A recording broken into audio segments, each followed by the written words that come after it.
What's up, everybody? Welcome back to the channel. This is Legitical Response. We cover political news. We keep you up to date and keep you informed with everything that the government does. And the government is doing a lot right now, y'all. And it's lying to the people. The corporate press is backing them up. Doesn't care about the average, everyday American, which is who I care about because that's what I am. I'm just a dude in a room with a microphone and a camera. And I'm voicing my opinion online, trying to do this for a living. That's what I would love to do. But we got so much craziness going on right now, I have no idea what in the world's going on. We're being lied to constantly, and we find out the facts, and it's like, oh, they lied through their freaking teeth on that one. What the hell am I supposed to think about that when the corporate press constantly lies, constantly skews the narrative to suit their own whatever worldview they have, some throwed off worldview that doesn't make any sense, doesn't agree with reality whatsoever, because they just lied through their teeth and we find out the truth and it's like, what? That made absolutely no sense. The government is spying on us. It's feeding migrants thousands of dollars. It's like, what is really going on here? It's allowing migrants to pour into the country. The economy is tanking. Banks are failing. Grocery prices are really high. Gas is going up. And then Joe Biden says, oh no, we're going to charge you more for drilling on public lands. It's like, what? Gas prices are going up. Grocery prices are up. Our bills are up. Utilities are up. And he wants gas to go up. It's like, what are you thinking? And then they want to send billions of dollars to fund a war that nobody wants. You go ask any and everyday Americans, hey, what's your feelings on war? And they'll say, yeah, it's no good. But your politicians are lying to you guys. Pence warns that Putin will attack a NATO nation if he overruns Ukraine. I would really love to know where these people get off telling people this. There is absolutely no evidence whatsoever that Putin will invade NATO. If there was, he would have already done it. He would have given some sort of sign that he wants to invade NATO. But, I think Putin understands that if he does invade NATO, that means World War III, right? And everybody knows, the world knows, that if the United States and NATO go to war with Russia, right, that's already going to be apocalyptic right there. Just a conventional war. That's not to mention nukes. We know that we could overrun Russia militarily. We would defeat the crap out of Russia, push them into a corner, and then what are they going to do? They're going to start throwing their nukes because it's an existential crisis. They're about to be eliminated. And, if you have the means to defend yourself, that's absolutely what you're going to do. I would expect the United States, if we're being invaded and we're being overrun, throw the nukes at them. I don't like war whatsoever, but I like living more than I like not liking war. So why do these people think that Putin wants World War III and wants the destruction of the entire Northern Hemisphere? I don't understand this. There's no evidence to support it. And it just blows my mind that they are actually pushing this on people and trying to make people believe. Y'all let me know down in the comments. Do you think that if Putin is allowed to overrun Ukraine somehow, right? Like, he could have already done that, by the way. But do you think if Putin is allowed to, quote-unquote, win in Ukraine, that he will just roll right on into NATO countries? Do you really think that? Former Vice President Mike Pence on Thursday warned that if Russian President Vladimir Putin were to overrun Ukraine, he would then attack a NATO nation, forcing the U.S. to become directly involved. That's right. World War III, folks. I have no doubt in my mind, having met Vladimir Putin, that if Putin were allowed to overrun Ukraine, it would not be long before he crossed the border of a NATO country where our men and women in uniform would be required to fight, he told CNN's Jake Tapper in an interview on The Lead. Pence's comments come as the House fights over whether to advance foreign aid package that would provide funding for Ukraine. House Speaker Mike Johnson, who has been facing significant pressure from his GOP hardliners, has said he will stick with his plan to put the series of foreign aid bills on the floor. Pence commended Johnson for proceeding with foreign aid bills despite the potential for right-wing members of the party to attempt to oust Johnson over it. Yes, because we don't want to fund war. Nobody believes Putin will invade a NATO country. That is the most ridiculous thing you've ever heard. That would be like me claiming that, yes, if Donald Trump gets voted into office, he's going to invade Mexico and just overtake Mexico. That's the exact same absurd statement that he is making right here. And for some reason, people are buying into it. They just imagine Cuba invading China. That's the same amount of absurdity that we have going on here. So why are they trying to push this narrative on people, right? Like they want the military-industrial complex to be funded, folks. This is what's really going on here. These people are pushing for this aid bill so much because it funds the military-industrial complex. And what does the military-industrial complex fund?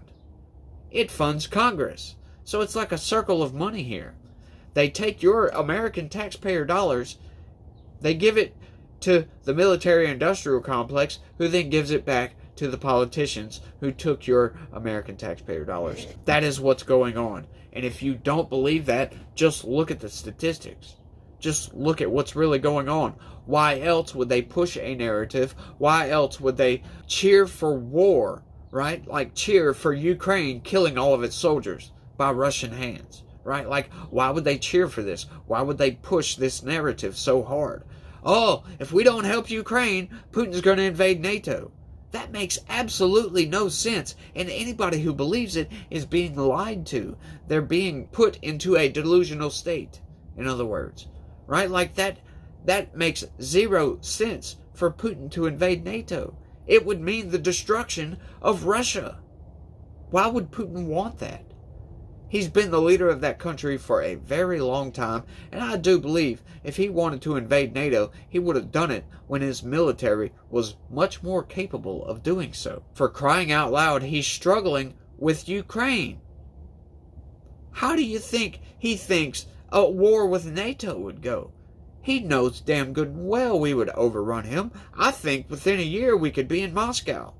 That's my personal belief. But within a year of United States mobilizing everything into Europe, I think within a year from that, we could be in Moscow. Take away all the nukes. But Russia has nukes. We have nukes. If we go to war, that means those nukes are eventually going to fly. Putin knows that. And Putin doesn't want that. He doesn't want to be the bringer of the apocalypse. Like I said, it's the same thing as saying Donald Trump will invade Mexico when he gets put into office. It's a ridiculous statement. And I think what the American people will witness here is nothing short of moral courage here. Speaker Mike Johnson has decided to do what he believes is right and trust the American people with the outcome in this moment. And I commend him for that, Pence said. Speaking Thursday at a Brussels Forum session in Belgium, Pence had warned that if Putin succeeds in invading Ukraine, it would not be very long before he crossed a border that our men and women would have to go and fight under Article 5.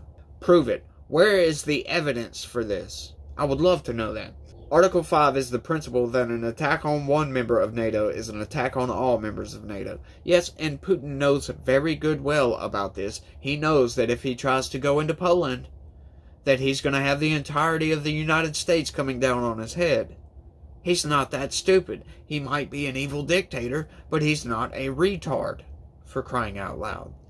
I don't understand this narrative whatsoever. The only thing I can think, the reason why they would push such a ridiculous claim is because they want to make you guys believe that funding Ukraine is a good thing. Funding the military-industrial complex with billions and billions and billions of dollars is somehow going to save democracy. No, it's not. It's going to line their own pockets. They've been doing it for years, and it's like I don't see why people don't see this. It's all laid out right there. I mean, we have the lobbyists in Washington, D.C. That's what they do. And if you think the military-industrial complex doesn't have dozens, if not hundreds of lobbyists, in Washington, D.C., then you, my friend, are quite ignorant of the situation that's going on in Washington, D.C. I think we need to take the lobbyists out of the situation, right? Like, it is corrupting our government, it's corrupting our Congress. These people push our congressmen and women to vote in certain ways that make absolutely no sense with the average everyday American person, with the average everyday American interests. They are trying to destroy the country. The Democrats have gone absolutely insane. I've said this 1,000 times over. Just look at their policies. Look at what they're doing. I mean, advocating for people to kill their own children, for God's sakes. Advocating for people to change the gender of their own children, for God's sakes. Advocating for war, right? Like, the Democrat Party is supposed to be the anti-war party. They're supposed to be the party against the big corporations. But look at what they're doing. They're trying to fund the big corporations and the military-industrial complex and war. It makes zero sense. But I think I've ranted on long enough for all this. Y'all let me know what y'all think about all this down in the comments section. Do y'all actually think that if Putin is successful in Ukraine, that he eventually will invade NATO and destroy himself? Right? Like, he's going to be killed. Russia's going to be no more. Neither will Europe. We might be able to stave off apocalypse. Possibly. But the world economy is going to be gone, y'all. Your way of living is going to be gone. Say goodbye to all your technology and your espresso latte or whatever the hell. Say goodbye to Starbucks. Say goodbye to the grocery store, because all that's going to go away, folks. World War III is no joke. But y'all let me know what y'all think down in the comment section. I'd love to hear from you guys. And that's all I got for this one. I want to thank everybody for watching. And y'all try to have a good day. And not bring apocalypse with you when you come. And stay legitical. Peace.